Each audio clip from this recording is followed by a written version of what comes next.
Si Dios en su palabra, a través de Hebreos y a través de Jeremías, nos da una definición tan clara de lo que es el nuevo pacto, ¿por qué hay tantas definiciones en el mundo cristiano? Es más, que Cristo tuvo que enviar a dos mensajeros en el año 1888 para dilucidar y aclarar este tema en nuestra propia iglesia. ¿Qué pasó aquí? Veámoslo hoy en Inverse en español.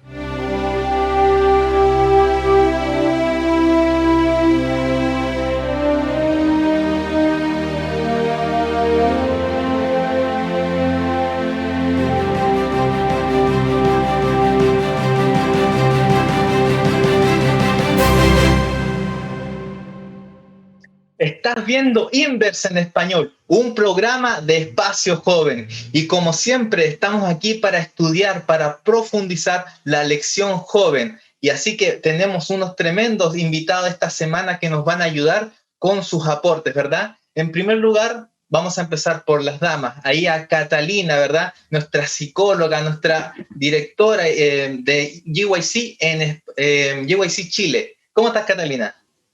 Hola, ya muy bien, gracias a Dios. Estoy muy emocionada de poder compartir esta lección con ustedes. La verdad que está muy buena esta semana, así que esperemos ser un buen aporte, ¿no es cierto?, para poder explicar lo que vamos a hablar hoy día. Muy bien, muchas gracias. También tenemos allí a nuestro amigo Aníbal Navea, que nos acompaña desde Chillán. Él estudia teología. ¿Cómo estás, Aníbal? Muy bien, muy agradecido del cielo por esta oportunidad de poder compartir Inverse con los jóvenes. Así que vamos a estudiar la palabra de Dios, amigo. Muy bien, eso venimos a hacer, ¿verdad? Y también aquí tenemos a nuestro pastor que ya nos acompañó la semana pasada, ya es un viejo conocido, así que, pastor, ¿cómo está? ¿Cómo se encuentra? Bien, gracias a Dios, gracias Jan por la invitación. Esperamos que sea una bendición y esta reflexión que vamos a tener en esta tarde. Muy bien. Pero también tenemos que tener la presencia del Espíritu Santo. Eso no puede faltar en ningún programa. Así que le vamos a pedir a nuestro pastor Olivares que por favor, si puede hacer la oración e invitar para que el Espíritu Santo nos guíe en este estudio.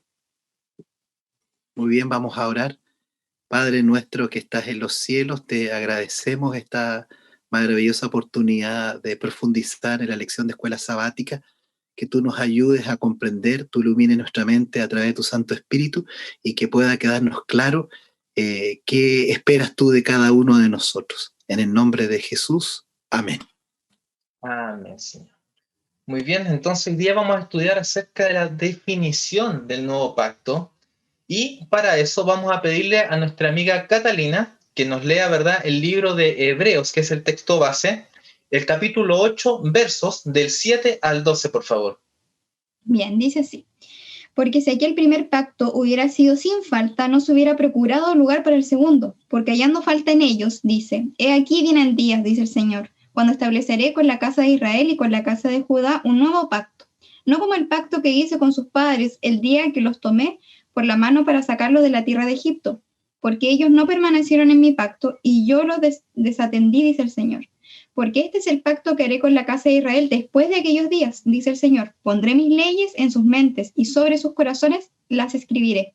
Y seré a ellos por Dios y ellos me serán a mí por pueblo. Y ninguno enseñará a su prójimo, ni ninguno a su hermano diciendo, conoce al Señor, porque todos me conocerán desde el menor de ellos hasta el mayor, porque seré propicio a sus injusticias y de sus pecados y de sus iniquidades no me acordaré más. Y al decir nuevo pacto da por viejo al primero, y lo que es dado por viejo se envanece, cerca está a desvanecerse. Ya.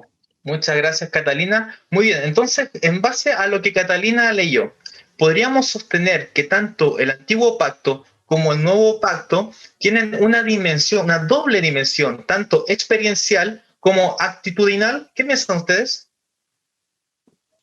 Bueno, sin duda que es así, tiene una dimensión, digamos, experiencial, pero también moral, ¿cierto? O también de actitud, digamos, frente al respeto, ¿cierto?, hacia la ley de Dios, en ese sentido de actitudinal, ¿cierto?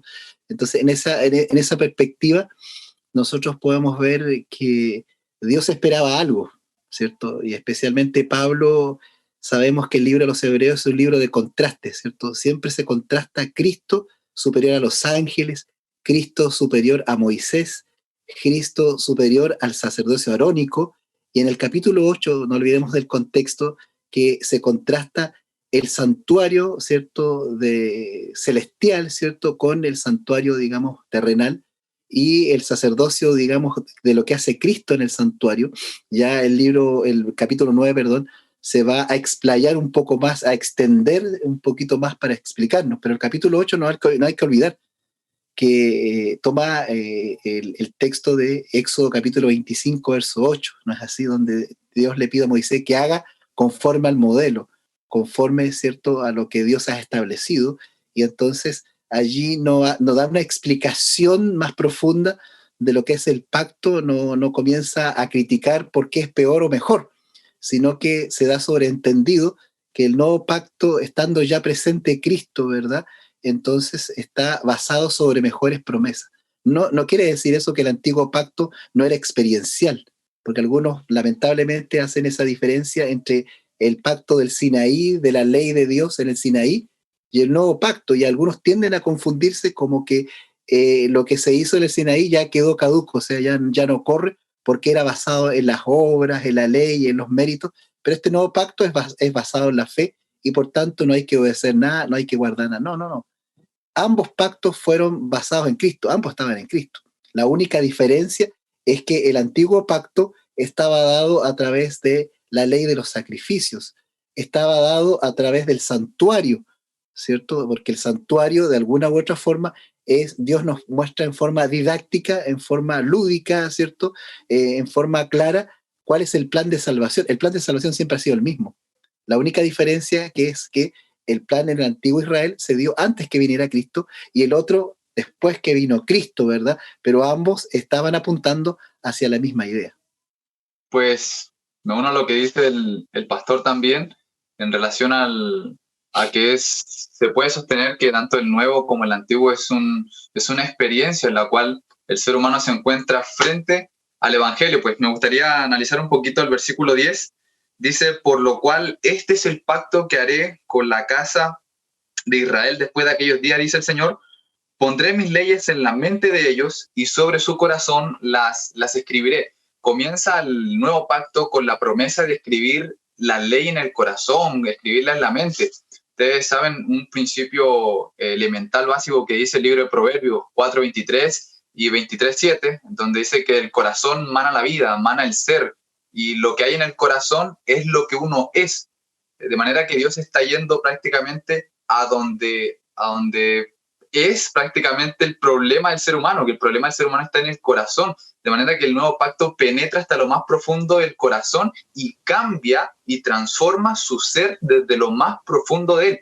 Ahora, el versículo 10 sigue diciendo, después de esto, de que Dios pone su ley en el corazón de nosotros, dice, seré a ellos por Dios y ellos me serán por pueblo. Noten que al momento de que Dios escribe su ley, estamos hablando de el nuevo pacto como una experiencia, el ser humano llega a ser de Dios y a estar con Dios. Pues, o sea, ¿qué significa tanto esto de ser y estar con Dios? Pues el versículo siguiente nos dice, ninguno más le va a enseñar quién soy yo, desde el menor hasta el mayor, porque todos me conocerán, todos estarán conmigo, todos serán.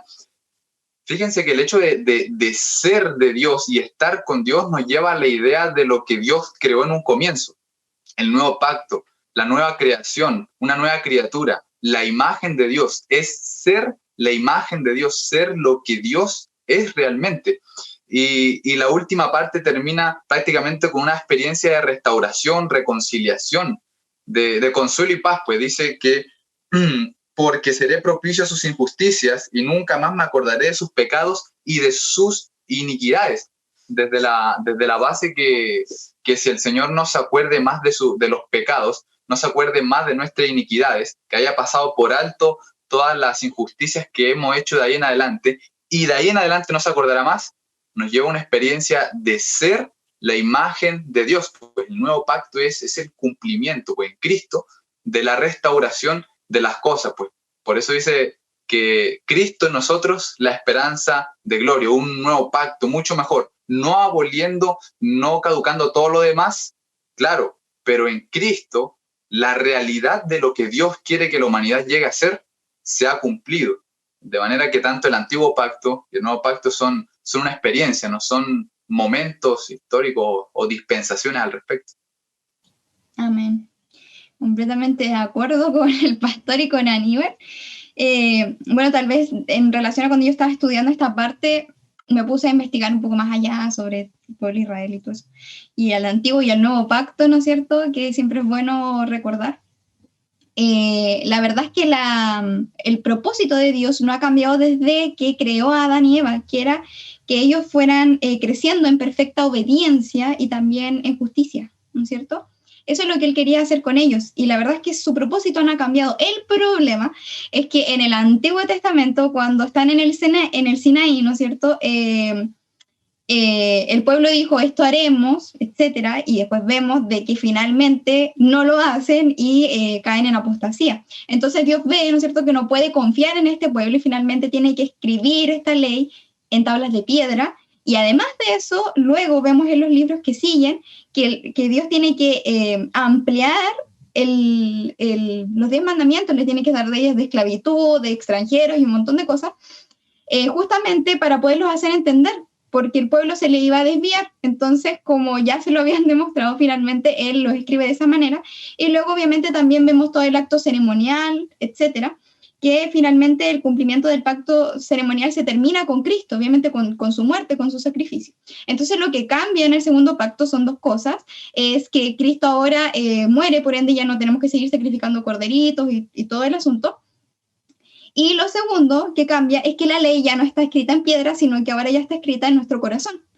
Entonces, tanto en el antiguo como en el nuevo pacto, es un tema experiencial y de actitud frente a lo que Dios quiere hacer conmigo, que sigue siendo, recordemos, el mismo propósito de cuando crea a Adán y Eva.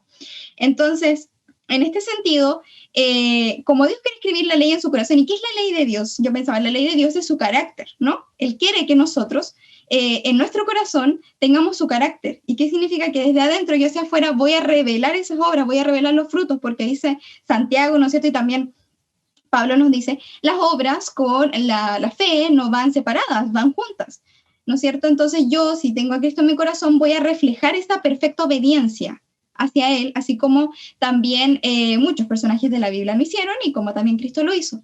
Entonces, finalmente, el Señor quiere que su carácter y que su imagen pueda ser restablecida en nosotros, porque sigue con el mismo propósito. Lo único que cambió fueron esas dos cosas. Y Él desea, ¿no es cierto?, de que nosotros podamos ir avanzando con Él, porque como dijo Aníbal, o sea, Él quiere estar en nosotros. Cristo nos llama a ser uno con Él, así como Él es uno con el Padre. Y la única manera es que Él pueda escribir sus leyes en nuestro corazón, que nosotros le sirvamos a Él por amor, y no por una lista, ¿no es cierto?, que tenemos si las guardo o no las guardo. Y podemos ver que los 10 mandamientos son un resumen de todo lo que significa la ley de Dios, que es mucho más amplio, es un estilo de vida finalmente, es lo que yo soy, es mi carácter, eso. Muy bien, ¿verdad? Y ese carácter, como vemos, es amor, el amor a Dios y el amor al prójimo, como resumió Cristo, todo esto. Entonces, pero ahora la pregunta es, el trimestre pasado, recordemos que estudiamos libros de Romanos.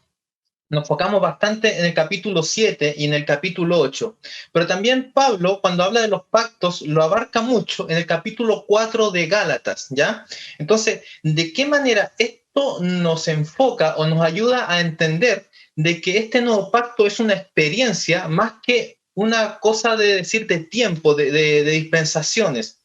Entonces, en este caso, ¿podríamos decir que hay personas el día de hoy que podrían estar viviendo en el antiguo pacto? Pues ya, figúrate que es muy interesante la conexión que podemos ver en Romanos 7, Romanos 8 y también en Gálatas capítulo 4, cuando Pablo habla acerca de los pactos y cómo los miembros de Galacia, de la iglesia de Galacia, estaban volviendo a los rudimentos antiguos de poder obrar, y Pablo le dice que están en la carne, dolores de parto siento hasta que Cristo sea formado en ustedes. De manera que me gustaría más que todo hacer esa conexión en Romanos 7 y Romanos 8, de manera una aplicación muy, muy sencilla, como Pablo en Romanos 7 uno podría aplicarlo, si bien como a una persona que está en el antiguo pacto, una persona que está luchando, una persona que quiere, una persona que está haciendo todas las cosas, pero dice, pero cuando veo la ley es espiritual, pero yo soy un carnal vendido al pecado, porque lo que quiero hacer no lo hago, sino que lo que no quiero, eso hago. En fin, el mal está en mí. Soy hombre muerto, miserable de mí, ¿ok? Pero cuando ya pasas a Romanos capítulo 8, tú ya pasas a otra experiencia en donde Pablo dice, le doy gracias a Dios por Jesucristo, solamente por Él, por el Cordero. De manera que ahorita yo estoy bajo la ley del Espíritu de vida en Cristo, una ley que me ayuda, un Espíritu Santo que me ayuda a andar en la ley de Dios, no conforme a la carne, sino conforme a la santa ley, a la ley del amor, a la ley de abnegación del que no busca lo suyo, sino que se entrega al servicio de los demás. Pues un antiguo, nuevo pacto, la carne, el Espíritu, Romanos 7, Romanos 8, para poder aplicarlo. Bueno, Pablo también, comentando lo que mencionaba usted ya, en relación a Gálatas 4, Pablo, sin duda que él vivía en su experiencia bajo la ley. Recordar que Pablo era fariseo y por tanto era celoso de las tradiciones, ¿cierto? De todas las tradiciones que de alguna manera ellos guardaban. Pablo se circuncidaba. Incluso Pablo, después de su conversión, vemos que todavía para poder no apartarse tanto y tener ciertos prejuicios con los judíos, ustedes ven que él se rapa la cabeza, ¿cierto? Y hace un voto. Entonces Pablo, de alguna manera, en el judaísmo antiguo, era muy importante todos los preceptos, mandamientos y liturgias que ellos realizaban. Pero Pablo, cuando se encontró en Damasco con Cristo, ¿cierto? Tuvo una experiencia, porque de eso estamos hablando, una experiencia ahora cercana, ¿cierto? Una experiencia potente donde prácticamente quedó ciego, ¿cierto? Y Jesús le habla directamente. Ahí él tuvo una experiencia y entonces luego después va a decir todo lo que tenía, ¿cierto? Por ganancia, ahora lo considero basura, o sea, fuerte el lenguaje de Pablo, ¿cierto? Y ahora, ¿cierto? Entonces solamente vivo por Cristo. Y uno mira cuando Pablo predica a los Corintios, dice, he decidido predicar a Cristo y a este solamente crucificado. Entonces Pablo fue en un proceso poco a poco dejando sus tradiciones, dejando sus creencias, fue dejándolas de alguna manera de lado. Ahora, no olvidemos que Pablo también, no solamente antes de tener el encuentro con Cristo, Pablo estaba junto a Esteban y él aprobó para apedrearle, pero también el rostro de Esteban que se vio iluminado y que estaba mirando al cielo, ¿cierto? Y vio al Padre, el Hijo y el Espíritu Santo en el cielo, entonces vio el rostro como de un ángel, ¿cierto? Entonces eso también impactó a Pablo en relación a cómo debía experimentar una religión no externa, no de rituales, no de ceremonias, sino una religión del corazón, algo, una transformación que va de adentro, digamos, hacia afuera. Y en ese sentido, Pablo usa la alegoría, si así podemos llamar, o la metáfora, ¿cierto?, de la esclava y la libre, ¿cierto? Él usa el ejemplo del hijo de la promesa que era Isaac, que Dios lo había prometido, pero Abraham falló porque quiso ayudar a Dios. Y yo creo que ahí está la clave también de esta lección. Cuando intentamos ayudar a Dios, eso es justificación por la obra. Adán vemos que se pone higueras, se pone hojas de higuera, perdón, y después Dios lo viste. Entonces acá pasa lo mismo, la hija del esclavo era Agar. Agar es el hijo de Agar, ¿cierto? Aunque era hijo de Abraham, era un hijo forzado. Era un hijo que donde Sarai le aconseja, bueno, yo soy vieja y no creyó, ¿cierto? Y no puedo tener hijos. Entonces es producto de las decisiones humanas, no de las decisiones divinas. En ese sentido, ¿verdad? El nuevo pacto no tiene que ver con las elecciones humanas, de alguna forma que se equivocan y son externas, sino que tiene que ver con la decisión divina de Dios tomando la iniciativa para que el hombre pueda aceptar y pueda vivir conforme a lo que Dios espera de cada uno de nosotros. Ahora ya es totalmente libre, ¿no es cierto? A eso se refiere Pablo también con ser libre en este sentido. Y también, por ejemplo, cuando nosotros hablamos de esto, a mí se me viene a la mente algo que yo he escuchado por ahí, en la iglesia también, una vez salvo, siempre salvo. Y se ha dicho eso, ¿y será que una vez salvo, siempre salvo? Creo que en los libros también lo dijimos estudiando Romanos, no. Porque la verdad es que la relación que Dios quiere con nosotros es una relación activa. No es una relación pasiva que yo diga, no importa, vivo la vida, sigo pecando, ya más. Él quiere que nosotros, obviamente, llevemos a Él el perdón, obviamente, de los pecados por la sangre de Cristo, pero que avancemos, avancemos una experiencia con Él constantemente, no que nos quedemos atrás y no importa y desanimados, no, Él nos dice, yo les doy vida, yo soy el agua de vida, yo soy el camino, yo soy la verdad, quiero que ustedes avancen conmigo y que sean uno conmigo. Si Él creyera que nosotros por su poder, ¿no es cierto?, no podíamos hacer eso, no nos pediría tales cosas, ¿no? Finalmente, y lo que a mí más me gustó, yo creo, de Romanos, bueno, y también de Gálatas, fue que en todo el rato en Romanos dice, servimos en novedad de espíritu, andamos conforme al espíritu, los que andan conforme al espíritu hacen las cosas del espíritu, los de la carne, las cosas de la carne. ¿Qué significa? Cuando nosotros estamos con el Espíritu Santo, nosotros hacemos las cosas que quiere el Espíritu y tenemos una experiencia activa con nuestro Señor. A veces pasa de que nosotros creemos como que el Señor es una persona, que nosotros vamos y le pedimos favores y estamos siempre así. No, Él quiere que tengamos una experiencia activa en todo sentido de nuestra vida con Él. Él está ahí, está para nosotros, es real, ¿no es cierto?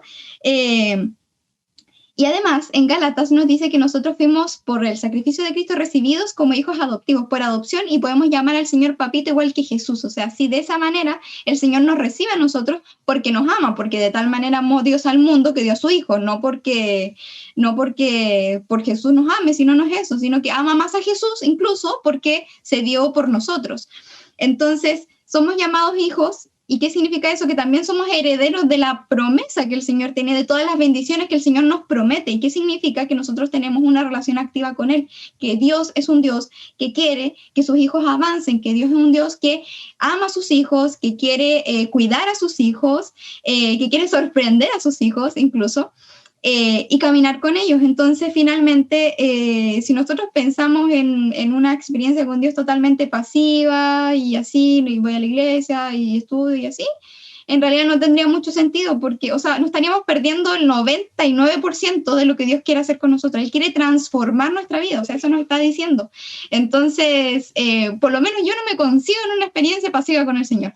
Siempre activa porque el Señor tiene cosas maravillosas para nosotros, sobre todo en este tiempo. Muy bien, muchas gracias por estos comentarios acerca de estas preguntas. Vamos a pasar entonces ahora a otro bloque, ¿ya?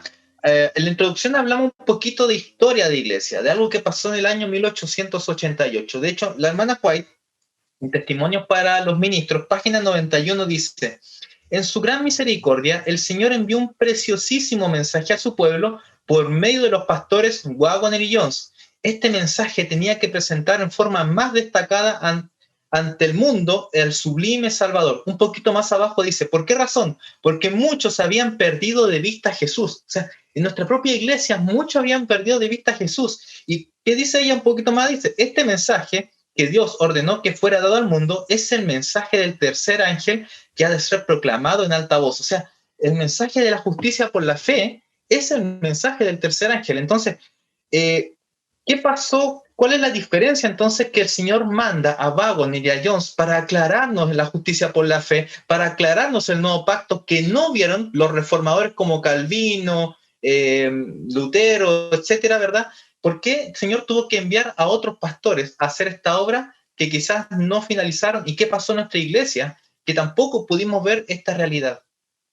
Bueno, haciendo un poquito de historia, si ustedes me permiten, para explicar la génesis, esto no puede hablar de Waggoner y Jones sin antes ver el contexto de cómo surge el adventismo. Hay que recordar que el adventismo en los primeros años, desde el año 1844 hasta el 1850, se considera el primer periodo, ¿cierto? Aunque hay un periodo anterior que es el periodo milerita, pero ya cuando la iglesia se establece como tal, ¿cierto? Y en el chasco que nosotros siempre hacemos alusión, hay grupos que ya definitivamente se desaniman y se van, hay otro grupo, ¿cierto?, que comienza a reinterpretar y a colocar otras fechas, pero hay un grupo que se da cuenta que en realidad el cálculo profético de Miller era el correcto, el acontecimiento no era el correcto, y comienzan una vez más a estudiar y a definir las doctrinas. Entonces, los primeros años de la iglesia se comenzaron a definir las doctrinas en relación a otros movimientos, en relación a otras iglesias, ¿verdad? Se comenzó, digamos, a ser celosos, ¿verdad?, con algunas doctrinas que iban siendo definidas, ¿no es así? Entonces, ese primer periodo fue un periodo de poder establecer, estructurar cada una de nuestras creencias y doctrinas que tiene la iglesia en día de hoy. Entonces, fue tanto el énfasis, fue tanto el celo para defenderse de los ataques de otros cristianos, que finalmente se sobreenfatizó el aspecto de la ley, de la obediencia, ¿cierto?, sobre lo que tiene que ver con Cristo. Entonces hubo un desequilibrio, eso hay que reconocerlo, no podemos tapar el sol con nuestras manos o con un dedo, ¿cierto? Ese es un desequilibrio histórico y que se reconoce como iglesia, pero fue esa la razón, no fue por serlo, no fue porque no hay una razón, fue justamente porque se definieron nuestras creencias y había un sentido de tener un sentido de identidad, de diferenciarse de los demás. Pero en ese sentido de identidad se exacerbó, se sobreenfatizó, digamos, este aspecto de la obediencia, de la ley, del sábado, que finalmente la iglesia cayó un poquito no fue equilibrada y enfatizó más la ley que a Cristo. Entonces, por eso que Dios, para poder realizar un equilibrio, ¿cierto?, entre la obediencia, que era correcta, y la justificación por la fe y la salvación, entonces levantó a estos siervos, a Waggoner y a Jones, con un mensaje certero, un mensaje de justificación, que fue rechazado, ¿cierto? En ese momento estaba el presidente de la Conferencia General, era Butler, ¿cierto?, que no asistió al Congreso porque se enfermó, ¿cierto? Y en ese mismo lado, ¿verdad?, está Uriah Smith, ¿cierto? Y entonces entraron en una disputa porque vieron como que Waggoner y Jones estaban trayendo una luz diferente, como que eran más liberales, ¿verdad? Y ellos temían eso porque tenían ese énfasis de la obediencia, pero ellos no se dieron cuenta, ¿verdad?, cuando debaten el mensaje de Gálatas, ¿cierto?, si era la ley ceremonial o era la ley, ¿cierto?, moral. Entonces, Waggoner y Jones dan un mensaje certero, ¿cierto?, y ponen el equilibrio entre la obediencia, que no es ciega, y lo que es la justificación por la fe. ¿Y qué dice Waggoner? Waggoner tiene mensajes hermosísimos, y con esto termino y cierro mi participación, en el sentido de que Waggoner dice que Jesús en el cielo cumple de borrar nuestros pecados o la purificación en el cielo, pero el Espíritu Santo es el agente que trabaja en la purificación del corazón del ser humano. Entonces hay un equilibrio, ¿cierto? Creemos en un santuario celestial, creemos en un juicio investigador, etcétera, etcétera. Pero mientras Cristo está allá haciendo la purificación celestial, el Espíritu Santo viene, ¿cierto? Y eso es lo que hablaba hace un momento Aníbal, lo que es la santificación, ¿cierto?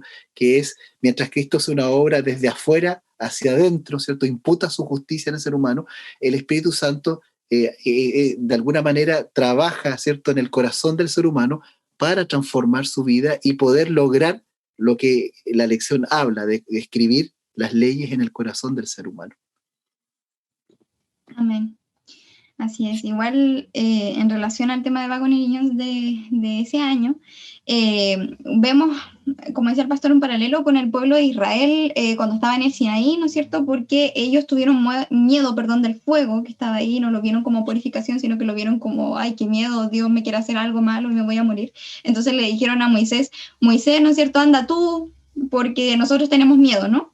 Miedo de como que Dios le iba a hacer algo, y por eso Dios se le revela a ellos con símbolos y cosas. Ceremonias. Entonces, finalmente después cuando el pueblo de Israel está cautivo tanto tiempo, vuelven de Babilonia y todo, vemos que pasa lo mismo, porque como venían todos mezclados con un montón de cosas, lo mismo que venían cuando salieron de Egipto, con un montón de cosas, dijeron, ya no nos va a pasar lo mismo, y ahora vamos a tratar de cerrar esto. Y al final, ¿qué pasó? Vemos que caímos cuando viene Cristo, vemos un fariseísmo, pero así muy fuerte, ¿no es cierto?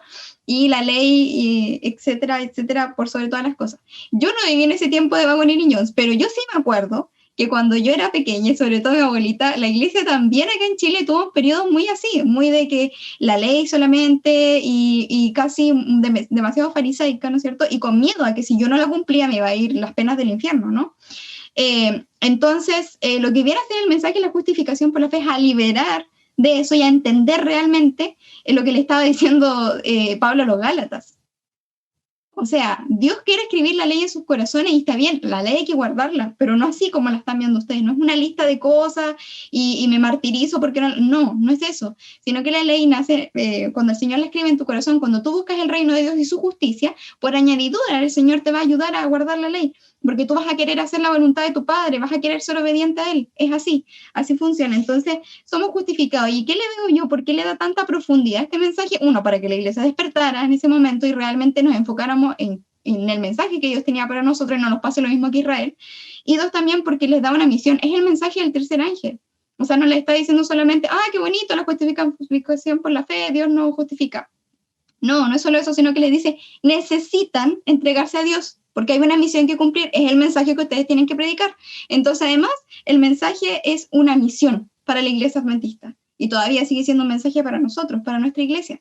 Entonces, yo le veo, eso es la urgencia al mensaje, o la profundidad, que no le vio Lutero y los otros reformadores, ¿no es cierto?, más que todo es porque es el mensaje que es para este tiempo, ¿no es cierto?, la predicación de este tiempo. Muy bien, pues sí, de verdad que han sido comentarios muy poderosos. Y quisiera solamente algo breve en cuanto a la experiencia del Evangelio, cómo lo recibió Lutero, pues, frente a toda esa lóbrega experiencia que tuvieron dentro de la Iglesia Universal. Para él la luz de la justificación por la fe fue lo máximo, fue liberación, fue salvación, fue vida eterna. Y eso lo llevó a poder enfrentar prácticamente a las puertas del infierno, como él también lo menciona. Sin embargo, al llegar a ese punto, descuidó y quizás desligó una parte esencial, elemental de la justificación por la fe, pues, que no solamente iba ligado con el perdón, sino que el mismo perdón lo llevaba a la experiencia de ser y de restauración dentro del mismo ser humano, pues que aceptaba el mensaje del Evangelio. Y cuando llegamos a lo que viene comentando el pastor y Catalina, de la experiencia de la iglesia, cuando por aferrarse tanto, para hacerse una distinción eclesiástica, se aferra a la ley, pero de una manera tremenda, llega nuevamente este mensaje para darle paz al corazón que se sentía quizás oprimido porque si no obedezco, ¿qué me pueda llegar a pasar? La verdad es que es bonita la justificación por la fe, es lo más precioso que la palabra de Dios nos puede dar, es el Evangelio en persona, en Cristo. Y a la hora de exaltar a Cristo con la justificación por la fe, dice Juan 12:32, que cuando yo fuere levantado a todos atraeré a mí mismo. Al exaltar a Cristo, lo que hizo Waggoner y Jones, prácticamente exaltaron a Cristo y con Cristo también exaltaban la ley que estaba en Cristo. Por eso dice también la palabra de Dios que el que está en Cristo, nueva criatura es, las cosas viejas pasaron y aquí todas son hechas nuevas, que es Cristo en nosotros, la esperanza de gloria. Y fíjense que todo se basa en, si alguno está en Cristo, ninguna condenación hay. La justificación por la fe no abole o no quita, no hace un lado la ley en ninguna manera, sino que el hecho de aceptar al Señor Jesucristo en nuestra vida es el mismo Cristo actuando en nosotros a través de su Santo Espíritu, el que nos lleva a una experiencia de transformación y de extirpación y expiación total del pecado, que fue lo que le faltó a la reforma, pues. Bien, muchas gracias. Así es, ¿verdad? El nuevo pacto lo que hace es una transformación de la mente, una transformación del corazón. Es más, incluso de hasta mi motivación, porque en el antiguo pacto actuamos por quizás la recompensa de un cielo que vamos a tener, o quizás el miedo a perdernos y estar ahí quemándonos. Esas son quizás nuestras motivaciones en el antiguo pacto. Pero en este nuevo pacto, incluso si no hubiera cielo y si no hubiera infierno, yo obedecería a Dios por amor, para darle la honra y la gloria a Él frente a todo este gran conflicto. Y eso es lo que está haciendo el Señor ahora en el santuario, en este juicio investigador, como decía el pastor ahí. Mientras Él limpia nuestros registros, viene el Espíritu Santo y ahora nos limpia a nosotros desde el interior para hacer estas obras que Él preparó de antemano. Muy bien, vamos a pasar ya al último bloque de esta lección. Y bueno, acá se hablaba, ¿verdad? La lección hablaba de Génesis 3:15, este protoevangelio, como lo habíamos llamado en algún momento en otra lección. ¿De qué manera esta promesa que da el Señor allí en el jardín del Edén nos ayuda a vencer al pecado y a entender que también es parte del nuevo pacto? ¿Cómo puedo yo hacer esta experiencia mía el día de hoy? ¿Cómo lo podemos aplicar a nuestra vida? Bueno, yo veo que es bastante simple cómo es presentado en Génesis el protoevangelio, cómo de alguna manera se promete de una simiente, ¿cierto? No en plural, sino una simiente donde vendría Cristo. Y es interesante que cuando Dios les menciona, digamos, esta promesa, después que ellos habían pecado, porque ellos habían pecado, se habían escondido, Dios había hecho un juicio investigador con ellos, porque Dios hace un examen, ¿cierto? ¿Quién te dijo que que estabas desnudo, ¿cierto? ¿Por qué tienes miedo, ¿cierto? Dios comienza a indagar. Es un juicio investigador, ¿cierto? Dios nunca da ninguna sentencia sin antes investigar. Y Dios coloca todo en evidencia, ¿cierto? Y no porque Dios la necesite, sino por las inteligencias creadas, ¿cierto? Los mundos no caídos necesitan ver evidencia porque hay un gran conflicto, ¿verdad? Que lamentablemente entró al mundo, que comenzó en el cielo, ¿cierto? En este gran metarrelato que comienza en el cielo, ¿cierto? Y se traslada finalmente a la tierra. Y en ese sentido, cuando se traslada a la tierra por causa del ser humano, comienza comienza otra historia, ¿verdad? Y Dios debe ser vindicado su nombre, y por ello Dios hace una investigación y comienza a interrogar, ¿cierto? A preguntar a Adán. Y luego cuando él dicta la sentencia, ¿cierto? Que no es una sentencia de castigo, ojo, como algunos pensamos, como que Dios castiga, no. Es la consecuencia de la decisión que tomó la humanidad. Y Dios ¿cierto? La tierra obviamente se va a deteriorar también, ¿cierto? Por el pecado, y por tanto va a costar más trabajar la tierra. Y a la mujer con dolores de parto. Pero eso es consecuencia de la decisión equivocada que ellos tienen. No es que Dios los castigue, sino más bien Dios les dice las consecuencias de su decisión equivocada. Pero tras esa consecuencia, ¿cierto? Esa investigación, esa consecuencia de su propio castigo, de su mala elección, Dios también da una salida, ¿no es así? Y entonces la salida está en prometerles que vendría finalmente un Salvador, y de la simiente humana, ¿ok? Y eso es importante, como el Dios eterno iba a entrar a la humanidad a través de la encarnación, que habla San Juan capítulo 1, verso 14.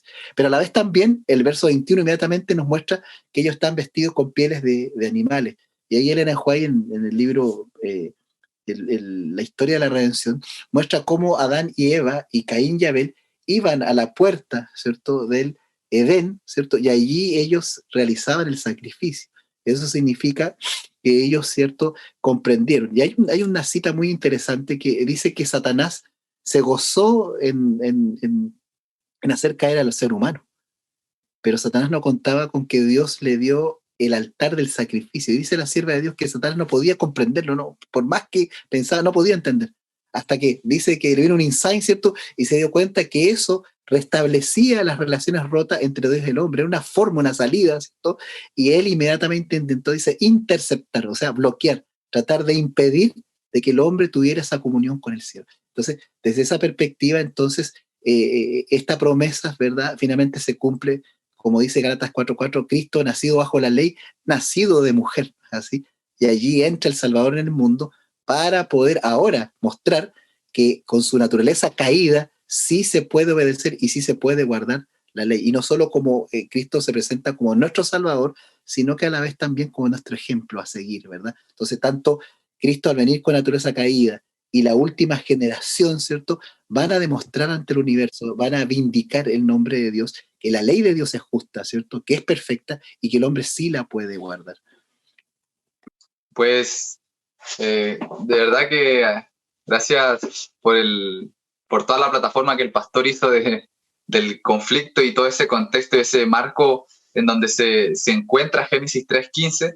Quisiera comentar también algo sucinto en cuanto a la realidad de la promesa de Cristo en Génesis 3:15. Pues ustedes saben cómo el Señor Jesús, como el segundo Adán, vino a la tierra, pues. El cumplimiento, la esperanza, la expectativa del cielo con la creación de Adán, pues, con la imagen de Dios, el propósito de poder ser testigos, dice Isaías, para que vosotros me seáis testigos de que yo soy Dios. La evidencia en favor para extirpar el pecado que había comenzado en el cielo y toda esta rebelión. Lamentablemente vemos que el primer Adán cae, el primer Adán prorrumpe en rebelión, se rebela contra el Creador, chasquea todo el cielo cuando el cielo mismo había planificado la creación de Adán para vindicar el carácter y acabar con esto de una sola vez. Pero vemos que en Génesis 3:15 se da una oportunidad y una promesa de que vendría otro Adán, que tremendo, no en la misma circunstancia de este primer Adán, que este primer Adán tenía prácticamente todas las posibilidades de ganar, no tenía la naturaleza, no tenía nada en contra para poder caer. Pero este segundo Adán, en un desierto, con hambre, con dificultades, con la carga de 4.000 años de pecado, él lo hizo y venció. Y la serpiente se le acercó a este Adán como se le acercó a la generación sin pecado, Adán y Eva. Pero en esta vez, La promesa que dijo Dios es que cuando esa serpiente se le acerque, este Adán no se dejaría persuadir, sino que este Adán levantaría su pie, le aplastaría la cabeza. Y aunque la serpiente lo muerde, habría una simiente que la vencería. Y déjeme decirle que Cristo es nuestra esperanza de que la simiente de la serpiente en la humanidad se extingue. La promesa maravillosa de Génesis 3:15, la vindicación del carácter de Dios en la imagen o en el ser humano. Amén, así es. Bueno, y en Génesis 3:15, ¿no es cierto? Esta promesa que le dice, él te herirá en el calcañar, tú le aplastarás la cabeza, ¿no?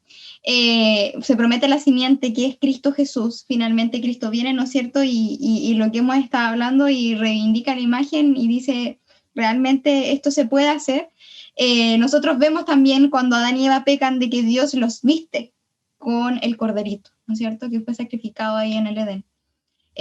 Porque obviamente sabemos que fue sacrificado porque no se puede poner una piel de cordero antes de matar al cordero, ¿no? Entonces, finalmente los viste del manto de Cristo. Les dice, con esto ustedes pueden vencer. Y los viste del manto de Jesús. Y ahí nos da ejemplo de que por el sacrificio de Cristo y por su vida, como dijo el pastor, por su ejemplo, nosotros también podemos hacerlo por su poder, por el poder del Espíritu Santo viviendo en nosotros. Nosotros podemos ver que no solo Cristo es el que aplasta la cabeza de Satanás, sino que al final del tiempo, el pueblo remanente que queda, ¿no es cierto? Ahí vemos en Apocalipsis 7, del 7 al 14 y en Apocalipsis 14, 12, ese pueblo tiene el carácter de Cristo. Y ese pueblo aplasta la cabeza también de la serpiente. Entonces, hasta el final del tiempo, el Señor logra decir, se puede, ¿no? Y logra reivindicar su carácter, su imagen, el primer plan, como dice Aníbal, finalmente en la humanidad. De ahí, ¿no es cierto?, termina esta triste historia. Y finalmente, ¿no es cierto?, el pueblo de Dios y Dios vence al enemigo y vence el pecado. Y ya dice, nos promete, no habrá más muerte, ni más llanto, ni dolor, porque todas estas cosas ya pasaron, porque se demostró con hechos que se podía. Y por eso también, o sea, para que todo el mundo sea testigo, nosotros también, viviendo con Cristo en nuestro corazón, vamos a demostrar que la amamos en nuestras acciones, porque el resto del mundo, ¿no es cierto?, no conoce nuestro corazón, así que es la manera, ¿no es cierto?, de mostrarlo. Así es, muy bien, muchas gracias, Catalina. Y hemos llegado ya al final de nuestro programa, así que vamos a pedirle aquí a nuestros panelistas, ¿verdad?, que nos den un motivo a la acción, un llamado, lo que más les gustó acerca de esta lección. Por favor, en menos de un minuto, si pueden hacer ese precioso llamado a los jóvenes que nos están ahí mirando. Pues de verdad que la invitación del cielo para toda la humanidad desde, como vimos, Génesis 3:15, desde el momento del pecado es la promesa del nuevo pacto, la promesa de un Cristo en nosotros restaurando lo que una vez se perdió y exento de miedos, exento de desconfianza, exento de preocupaciones, de un miedo en contra de Dios. Realmente Cristo en nosotros es todo lo contrario, es confianza, es amor, es el gozo de poder vivir a la imagen de Dios cerca y con y en un Dios que solamente quiere la felicidad plena para absolutamente todas sus criaturas. Yo lo que diría sería, créele a Dios, no le creas a Satanás. Que Satanás nos ha pintado una imagen de Dios que no es. El miedo que tenía el pueblo israelí también lo que pasó con nosotros como iglesia antes. Créele a Dios, Dios es un Dios de amor, tiene una experiencia viva con Él, es un Dios vivo, un Dios que está ahí dispuesto a darte todo, y un Dios que tiene una misión para ti en este tiempo, que tiene un plan. Él quiere restaurar su imagen en ti, y solo falta de que tú tengas la voluntad de decir, sí, Padre, yo quiero, con sinceridad de corazón y obedecerle, porque un buen hijo, ¿no es cierto?, obedece a su Padre por amor, así como Cristo lo hizo, porque le duele cuando le hace daño a su Padre. Cuando nosotros pecamos, le hacemos daño a nuestro Señor, entristecemos al Espíritu Santo, por ende también a nuestro Padre y a Cristo Jesús. Así que créele al Señor y comienza a vivir una experiencia con Él. Bueno, solamente nos resta decir que Cristo es nuestra solución a todos nuestros problemas, y Cristo no es solamente un cliché, porque uno siempre dice cree en Cristo, sino que es una realidad. La única solución que el mundo necesita es Jesucristo, y nosotros podemos de alguna manera obedecer como algunos creen. La obediencia no debe ser algún problema. La obediencia está en relación cuando yo amo a Dios y atiendo a su salvación y transforma mi vida. El Espíritu Santo hace una obra real, no no es una metáfora, no es una fantasía. La obra de Dios en el corazón del hombre es real y Dios es el único que puede transformar el corazón. Hace algún tiempo atrás, en la Revolución Francesa, se hablaba, digamos, de que se dejó de lado la revelación por la razón ilustrada. Y se pensó que a través que el hombre, mientras más educado fuese, iba de alguna manera a dejar la miseria, la maldad. Pero resulta que las dos guerras mundiales dijeron lo contrario, el hombre devastó, por tanto, la educación no asegura que o cambie el corazón del hombre. Solamente Dios puede cambiar el corazón del hombre y puede transformarlo. Muchas gracias por esos comentarios. Yo lo único que les digo es que acerca de lo que dijo el pastor, esa hermosa cita de la hermana Juárez que decía que él interrumpía la comunión.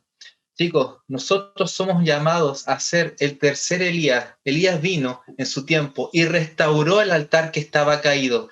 Ahora mi llamado es que tú restaures el altar que quizás está caído en tu vida, porque Satanás lo que hace es interrumpir la comunión. Y el Señor quiere que tú vuelvas a restaurar ese altar, que vuelvas a pasar tiempo con Él, que le vuelvas a dedicar un espacio de tu vida al Señor y que Él sea el centro, ese altar que está ahí en el centro de tu corazón.